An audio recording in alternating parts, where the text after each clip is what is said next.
Before I start, I just want to thank you, António Guterres, for speaking so clearly about the climate crisis. It brings a lot of hope to people.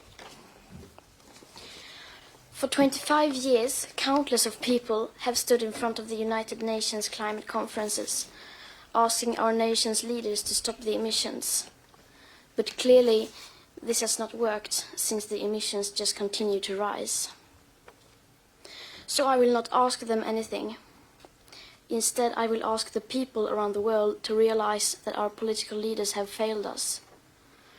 Because we are facing an existential threat, and there is no time to continue down this road of madness. Rich countries like Sweden need to start reducing emissions by at least 15% every year to stay below a 2-degree warming target. You would think the media and every one of our leaders would be talking about nothing else, but they never even mention it. Nor does hardly anyone ever mention that we are in the midst of the 6th mass extinction, with up to 200 species going extinct every single day. Furthermore, does no one ever speak about the aspect of equity, clearly stated in the Paris Agreement, which is absolutely necessary to make it work on a global scale. That means that rich countries, like mine, need to get down to 0 emissions within 6 to 12 years with today's emission speed. Because how can we expect countries like India, Colombia or Nigeria to care about the climate crisis if we, who already have everything, don't care even a second about our actual commitments to the Paris Agreement? So when school started in August this year, I sat myself down on the ground outside the Swedish Parliament. I school striked for the climate.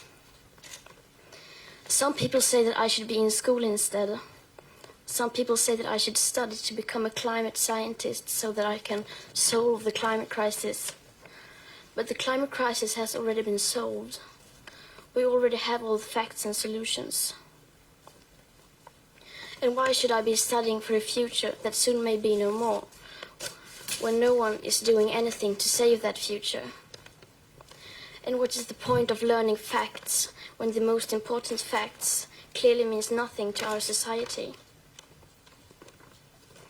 Today we use 100 million barrels of oil every single day. There are no politics to change that. There are no rules to keep that oil in the ground. So we can no longer save the world by playing by the rules, because the rules have to be changed.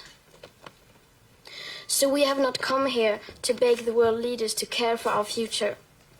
They have ignored us in the past and they will ignore us again. We have come here to let them know that change is coming, whether they like it or not. The people will rise to the challenge. And since our leaders are behaving like children, we will have to take the responsibility they should have taken long ago. Thank you.